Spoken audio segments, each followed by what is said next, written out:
ಕಾನೂನು ತಂದು ಹಿಂದೂ ಪರವಾದಂಥ ಸಂಘಟನೆಗಳಿಗೆ ತೊಂದರೆ ಕೊಡಬೇಕು ಅಂತ ಮಾಡ್ತಾ ಇದ್ದಾರೆ. ಇದು ಬರೀ ಹಿಂದೂ ಪರ ಸಂಘಟನೆ ಆಗಲ್ಲ, ಪ್ರಚಾರ ಮಾಡೋರ್ಗೂ ಆಗ್ತೈತೆ, ಎಲ್ಲ ಚಾನಲ್ಗಳಿಗೂ ಆಗ್ತೈತೆ, ಎಲ್ಲ ಪತ್ರಿಕೆಗಳಿಗೂ ಎಫೆಕ್ಟ್ ಆಗ್ತೈತೆ. ಯಾಕಂದ್ರೆ ಪ್ರಚಾರ ಆಗ್ತೈತಲ್ಲ, ಅವ್ರು ಹೇಳೋದು ನೀವು ಸ್ಟೇಟ್ಮೆಂಟ್ ಹಾಕಿದ್ರೆ ನಿಮ್ಮ ಮೇಲೂ ಕೇಸ್ ಆಗ್ತೈತೆ. ಇದು ಒಟ್ಟಿನಲ್ಲಿ ದಮನ ಮಾಡುವಂಥದ್ದು, ಮಾಧ್ಯಮವನ್ನ ದಮನ ಮಾಡುವಂಥದ್ದು. ಸರ್ಕಾರ ನಮ್ದೇ ಪರ್ಮನೆಂಟ್ ಆಗಿರಲ್ಲ, ಬಿಜೆಪಿ ಬಂದಾಗ್ಲೂ ಕೂಡ ಈ ಕಾನೂನು ಇರುತ್ತೆ. ಕರಾವಳಿ ಭಾಗದಲ್ಲಿ ಎಸ್ಪೆಷಲಿ ಕೋಮು ಸಂಘರ್ಷಗಳು ಹೆಚ್ಚಾಗ್ತಿದೆ, ಅನೇಕ ಯುವಕರ ಪ್ರಾಣವೇ ಹೋಗ್ತಾ ಇದೆ. ಇದಕ್ಕೆ ಕಡಿವಾಣ ಹಾಕೋ ಪ್ರಯತ್ನವಾಗಿ ನಾವು ತರ್ತಿದೀವಿ ಅಂತಾರೆ ಪರಮೇಶ್ವರ್ ಅವರು. ನೋಡಿ, ಕಡಿವಾಣ ಹಾಕೋದು ಹೆಂಗೆ ಅಂತಂದ್ರೆ, ಈಗ ಮೋದಿ ಇದ್ದಾರೆ, ಸಮರ್ಥ ಪ್ರಧಾನಮಂತ್ರಿಗಳು. ಇಡೀ ಪ್ರಪಂಚದಲ್ಲಿ ಇವತ್ತು ನೋಡಿ, ಮೊನ್ನೆ ರಷ್ಯಾದವರು ಬಂದಿದ್ರು, ಅಧ್ಯಕ್ಷರು ಬಂದಿದ್ರು, ಅಮೇರಿಕ ಎಲ್ಲ ರೆಸ್ಪೆಕ್ಟ್ ಕೊಡ್ತಾರೆ. ಪವರ್ ಆ ರೀತಿ ಶಕ್ತಿ ಇದ್ದರೆ ಎಲ್ಲ ಕಾನೂನುಗಳನ್ನು ಶಕ್ತಿಶಾಲಿಯಾಗಿ ನಡೀತಾರೆ. ನೀವೆಷ್ಟೇ ದೊಡ್ಡ ಕಾನೂನು ಮಾಡಿ ವೀಕ್ ಮುಖ್ಯಮಂತ್ರಿ ಇದ್ದರೆ ಏನು ಉಪಯೋಗ ಬರ್ತದೆ? ವೀಕ್ ಹೋಮ್ ಮಿನಿಸ್ಟರ್ ಇದ್ದರೆ ಈ ಕಾನೂನು ಏನು ಮಾಡಲ್ಲ.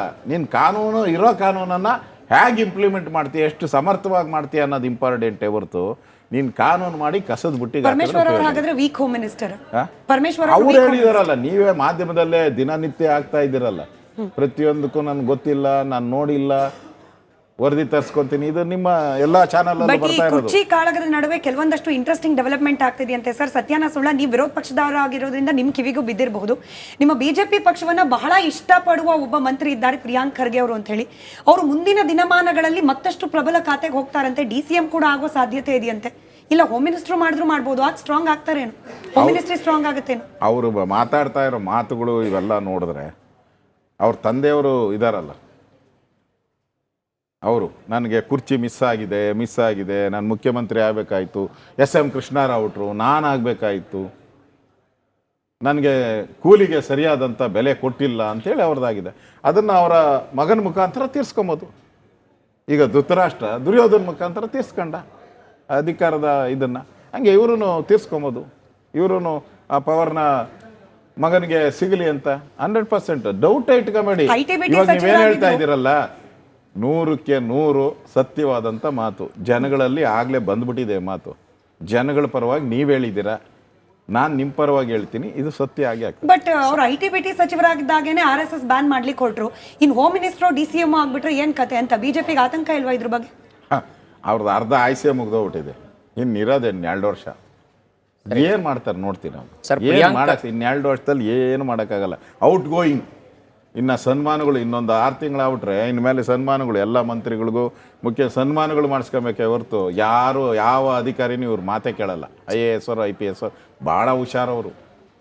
ಅವ್ರು ಇನ್ನು 1 ವರ್ಷ ಇದ್ದಂಗೆ ಶುರು ಹಚ್ಕೊಂತಾರೆ. ಪೆನ್ನು ಪೆನ್ಸಿಲ್ ಎಲ್ಲ ಕ್ಯಾಪ್ಗಳು ಹಾಕೊಂಡು ಇಟ್ಕೊಂಡ್ಬಿಟ್ಟು ಜೋಬಾಗಿ ಇಟ್ಕೊಂಡ್ಬಿಡ್ತಾರೆ ಅವ್ರು ಅಸಾಧ್ಯರವ್ರು. ವಿರೋಧ ಪಕ್ಷವಾಗಿ ಮೂಡ ಹಗರಣದಲ್ಲಿ ದೊಡ್ಡ ಮಟ್ಟದಲ್ಲಿ ಹೋರಾಟ ಮಾಡಿದ್ರಿ, ಸಕ್ಸಸ್ ಆದ್ರಿ.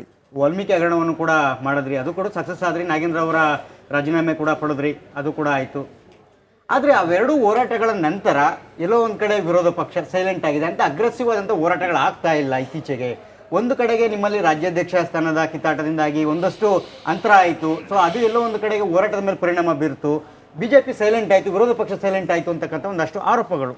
ಎಲ್ಲಿ ಸೈಲೆಂಟ್ ಆಗಿದ್ದೀರಿ? ಈ ಫ್ಲಡ್ ಆದಾಗ ಹೋರಾಟಗಳು ಮಾಡ್ತಾ ಇದ್ದೀರಿ, ಪ್ರತಿಭಟನೆಗಳು ಮಾಡ್ತಾ ಇದ್ದೀರಿ. ನನಗೆ ತಿಳಿದ ಬಂಗೆ ನಾನು ಸುಮಾರು 45 ವರ್ಷದಿಂದ ಪಾರ್ಟಿಯಲ್ಲಿ ಒಂದೇ ಪಾರ್ಟಿಯಲ್ಲಿ ಇದ್ದೀನಿ, ಯಾವ ಪಾರ್ಟಿಗೂ ಇಲ್ಲ.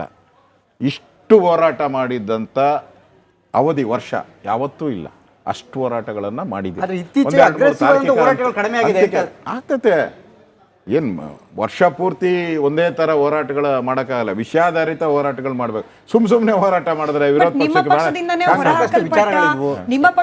ಹೊರಹಾಕಲ್ಪಟ್ಟ ಕೆಲವರು, ನಿಮ್ಮ ಪಕ್ಷದಲ್ಲಿ ಇತ್ಕೊಂಡೇನೆ ರೆಬೆಲ್ ಆಗಿರೋ ಕೆಲವರು ಕಾಂಪ್ರಮೈಸ್ಡ್ ಆಗ್ಬಿಟ್ಟಿದ್ದಾರೆ ನಮ್ಮ ಪಕ್ಷದ ನಾಯಕರು ಅಂತ ಹೇಳ್ತಿದ್ದಾರೆ. ವಿಜಯೇಂದ್ರ ಅವರು ಕಾಂಪ್ರಮೈಸ್ಡ್, R ಅಶೋಕ್ ಅವರು ಕಾಂಪ್ರಮೈಸ್ಡ್. ಹಾಗಾಗೇನೆ ಸಿದ್ದರಾಮಯ್ಯ DKಶಿ ಅವರ ವಿರುದ್ಧ ಮಾತನಾಡೋದಿಲ್ಲ ಅನ್ನೋ ಆರೋಪ ಇದೆ ಸರ್. ನೋಡಿ, ಇದಕ್ಕೆಲ್ಲ ಕಾಲನೇ ಉತ್ತರ ಕೊಡುತ್ತೆ. ನಾನು ಅದಕ್ಕೆ ಉತ್ತರವನ್ನು ಕೊಡಕ್ಕೆ ಹೋಗಲ್ಲ. ಇದೆಲ್ಲ ಕಾಲವನ್ನೇ ಉತ್ತರ ಕೊಡುತ್ತೆ. ನಾನು ಹೇಳ್ದಲ್ಲ, ಯಾರನ್ನೂ ಬಿಡಕ್ಕೆ ಸಾಧ್ಯನೇ ಇಲ್ಲ. ಈಗ ನಿಮ್ಮ ಬಗ್ಗೆನೇ ಇರ್ಬೋದು, ಇನ್ನೊಬ್ಬರು ಎಲ್ಲರ ಬಗ್ಗೆ ಟೀಕೆ ಇದ್ದಾರೆ. ಟೀಕೆ ಮಾಡದೇ ಇರೋಂಥ ವ್ಯಕ್ತಿ ಯಾರು ಈ ಪ್ರಪಂಚದಲ್ಲಿ ಇರೋನ್ ಒಬ್ಬರು ತೋರಿಸಿ. ಯಾರು ವಿರೋಧಿಗಳು ಹೇಳಿದ್ರೆ ಓಕೆ ಸರ್, ನಮ್ಮವರೇ ಹೇಳ್ಬಿಟ್ರೆ ನಿಮ್ಮ ಪಕ್ಷದಲ್ಲಿ ನಿಮ್ಮ ಪಕ್ಷದವರೇ ಮಾತಾಡ್ತಾರೆ. 100% ಈ ಅಧಿವೇಶನದಲ್ಲಿ ನಾನು ಹೇಳ್ದಲ್ಲ, ವಿಶೇಷ ಅಧಿವೇಶನ ಇದು. ಅಭಿವೃದ್ಧಿಗೆ ಹೆಚ್ಚು ಒತ್ತನ್ನು ಕೊಡ್ತೀರಿ, ರೈತರಿಗೆ ಆಗ್ತಾ ಇರೋ ಸಂಕಷ್ಟದ ಬಗ್ಗೆ ಹೋರಾಟಗಳನ್ನು ನಾವು ಮಾಡ್ತೀರಿ ಅಧಿವೇಶನದಲ್ಲಿ. ಮಾತು ಹೆಚ್ಚು ಅವಕಾಶದ ಕಾನೂನು ತಂದು ಹಿಂದೂ ಪರವಾದಂಥ ಸಂಘಟನೆಗಳಿಗೆ ತೊಂದರೆ ಕೊಡಬೇಕು ಅಂತ ಮಾಡ್ತಾ ಇದ್ದಾರೆ. ಇದು ಬರೀ ಹಿಂದೂ ಪರ ಸಂಘಟನೆ ಆಗಲ್ಲ, ಪ್ರಚಾರ ಮಾಡೋರ್ಗೂ ಆಗ್ತೈತೆ, ಎಲ್ಲ ಚಾನಲ್ಗಳಿಗೂ ಆಗ್ತೈತೆ, ಎಲ್ಲ ಪತ್ರಿಕೆಗಳಿಗೂ ಎಫೆಕ್ಟ್ ಆಗ್ತೈತೆ. ಯಾಕಂದ್ರೆ ಪ್ರಚಾರ ಆಗ್ತೈತಲ್ಲ, ಅವ್ರು ಹೇಳೋದು ನೀವು ಸ್ಟೇಟ್ಮೆಂಟ್ ಹಾಕಿದ್ರೆ ನಿಮ್ಮ ಮೇಲೂ ಕೇಸ್ ಆಗ್ತೈತೆ. ಇದು ಒಟ್ಟಿನಲ್ಲಿ ದಮನ ಮಾಡುವಂಥದ್ದು, ಮಾಧ್ಯಮವನ್ನ ದಮನ ಮಾಡುವಂಥದ್ದು. ಬಟ್ ಸರ್ಕಾರ ನಮ್ದೇ ಪರ್ಮನೆಂಟ್ ಆಗಿರಲ್ಲ. ಬಿಜೆಪಿ ಬಂದಾಗ್ಲೂ ಕೂಡ ಈ ಕಾನೂನು ಇರುತ್ತೆ. ಕರಾವಳಿ ಭಾಗದಲ್ಲಿ ಎಸ್ಪೆಷಲಿ ಕೋಮು ಸಂಘರ್ಷಗಳು ಹೆಚ್ಚಾಗ್ತಿದೆ, ಅನೇಕ ಯುವಕರ ಪ್ರಾಣವೇ ಹೋಗ್ತಾ ಇದೆ. ಇದಕ್ಕೆ ಕಡಿವಾಣ ಹಾಕೋ ಪ್ರಯತ್ನವಾಗಿ ನಾವು ತರ್ತಿದೀವಿ ಅಂತಾರೆ ಪರಮೇಶ್ವರ್ ಅವರು. ನೋಡಿ, ಕಡಿವಾಣ ಹಾಕೋದು ಹೆಂಗೆ ಅಂತಂದರೆ, ಈಗ ಮೋದಿ ಇದ್ದಾರೆ, ಸಮರ್ಥ ಪ್ರಧಾನಮಂತ್ರಿಗಳು. ಇಡೀ ಪ್ರಪಂಚದಲ್ಲಿ ಇವತ್ತು ನೋಡಿ, ಮೊನ್ನೆ ರಷ್ಯಾದವರು ಬಂದಿದ್ದರು, ಅಧ್ಯಕ್ಷರು ಬಂದಿದ್ದರು, ಅಮೇರಿಕ ಎಲ್ಲ ರೆಸ್ಪೆಕ್ಟ್ ಕೊಡ್ತಾರೆ. ಪವರ್ ಆ ರೀತಿ ಶಕ್ತಿ ಇದ್ದರೆ ಎಲ್ಲ ಕಾನೂನುಗಳೂ ಶಕ್ತಿಶಾಲಿಯಾಗಿ ನಡೀತಾರೆ. ನೀವೆಷ್ಟೇ ದೊಡ್ಡ ಕಾನೂನು ಮಾಡಿ ವೀಕ್ ಮುಖ್ಯಮಂತ್ರಿ ಇದ್ದರೆ ಏನು ಉಪಯೋಗ ಬರ್ತದೆ? ವೀಕ್ ಹೋಮ್ ಮಿನಿಸ್ಟರ್ ಇದ್ದರೆ ಈ ಕಾನೂನು ಏನು ಮಾಡಲ್ಲ. ನೀನು ಕಾನೂನು ಇರೋ ಕಾನೂನನ್ನು ಹೇಗೆ ಇಂಪ್ಲಿಮೆಂಟ್ ಮಾಡ್ತೀಯ, ಎಷ್ಟು ಸಮರ್ಥವಾಗಿ ಮಾಡ್ತೀಯ ಅನ್ನೋದು ಇಂಪಾರ್ಟೆಂಟೇ ಹೊರತು ನೀನು ಕಾನೂನು ಮಾಡಿ ಕಸದ ಬುಟ್ಟಿಗೆ ಪರಮೇಶ್ವರ್ ಅವರು ಹಾಗಾದ್ರೆ ವೀಕ್ ಹೋಮ್ ಮಿನಿಸ್ಟರ್ ಪರಮೇಶ್ವರ್ ಅವ್ರು ಹೇಳಿದಾರಲ್ಲ, ನೀವೇ ಮಾಧ್ಯಮದಲ್ಲೇ ದಿನನಿತ್ಯ ಆಗ್ತಾ ಇದ್ದೀರಲ್ಲ, ಪ್ರತಿಯೊಂದಕ್ಕೂ ನನ್ಗೆ ಗೊತ್ತಿಲ್ಲ, ನಾನು ನೋಡಿಲ್ಲ, ವರದಿ ತರಿಸ್ಕೊಂತೀನಿ. ಇದು ನಿಮ್ಮ ಎಲ್ಲಾ ಚಾನಲ್ ಬಟ್ ಈ ಕುರ್ಚಿ ಕಾಳಗದ ನಡುವೆ ಕೆಲವೊಂದಷ್ಟು ಇಂಟ್ರೆಸ್ಟಿಂಗ್ ಡೆವಲಪ್ಮೆಂಟ್ ಆಗ್ತಿದೆಯಂತೆ ಸರ್. ಸತ್ಯಾನ ಸುಳ್ಳ, ನೀವು ವಿರೋಧ ಪಕ್ಷದವರಾಗಿರೋದ್ರಿಂದ ನಿಮ್ ಕಿವಿಗೂ ಬಿದ್ದಿರಬಹುದು. ನಿಮ್ಮ ಬಿಜೆಪಿ ಪಕ್ಷವನ್ನ ಬಹಳ ಇಷ್ಟಪಡುವ ಒಬ್ಬ ಮಂತ್ರಿ ಇದ್ದಾರೆ, ಪ್ರಿಯಾಂಕ್ ಖರ್ಗೆ ಅವರು ಅಂತ ಹೇಳಿ. ಅವರು ಮುಂದಿನ ದಿನಮಾನಗಳಲ್ಲಿ ಮತ್ತಷ್ಟು ಪ್ರಬಲ ಖಾತೆಗೆ ಹೋಗ್ತಾರಂತೆ, DCM ಕೂಡ ಆಗೋ ಸಾಧ್ಯತೆ ಇದೆಯಂತೆ. ಇಲ್ಲ ಹೋಮ್ ಮಿನಿಸ್ಟರ್ ಮಾಡಿದ್ರು ಮಾಡ್ಬೋದು, ಆಗ ಸ್ಟ್ರಾಂಗ್ ಆಗ್ತಾರೇನು? ಹೋಮ್ ಮಿನಿಸ್ಟ್ರಿ ಸ್ಟ್ರಾಂಗ್ ಆಗುತ್ತೇನು? ಅವರು ಮಾತಾಡ್ತಾ ಇರೋ ಮಾತುಗಳು ಇವೆಲ್ಲ ನೋಡಿದ್ರೆ, ಅವ್ರ ತಂದೆಯವರು ಇದಾರಲ್ಲ,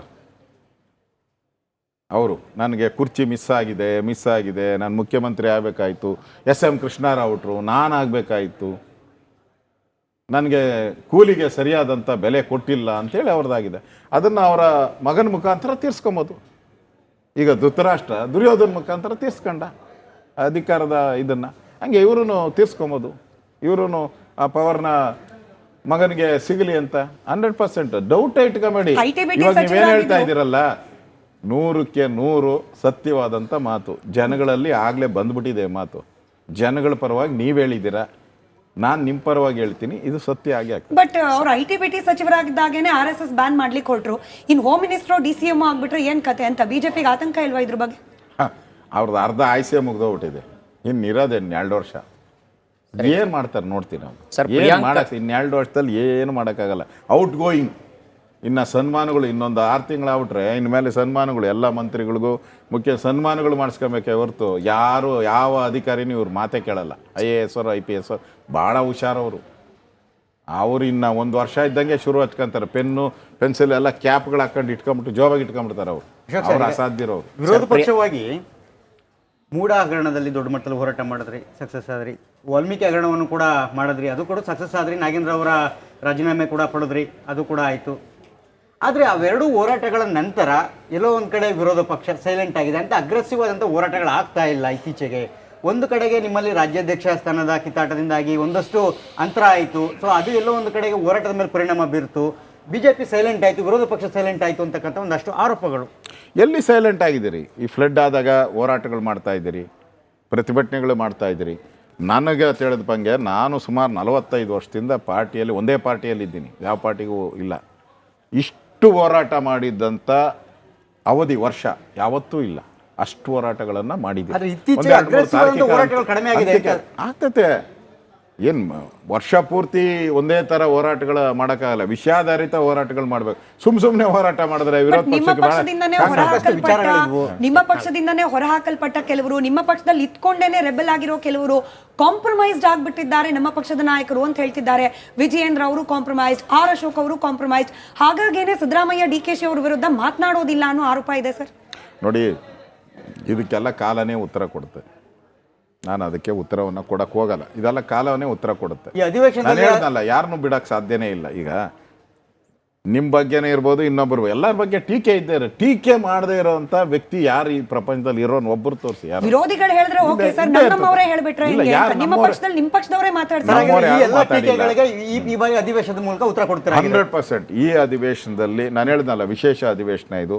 ಅಭಿವೃದ್ಧಿಗೆ ಹೆಚ್ಚು ಒತ್ತನ್ನು ಕೊಡ್ತೀರಿ, ರೈತರಿಗೆ ಆಗ್ತಾ ಇರೋ ಸಂಕಷ್ಟದ ಬಗ್ಗೆ ಹೋರಾಟಗಳನ್ನು ನಾವು ಮಾಡ್ತೀರಿ ಅಧಿವೇಶನದಲ್ಲಿ. ಮಾತು ಹೆಚ್ಚು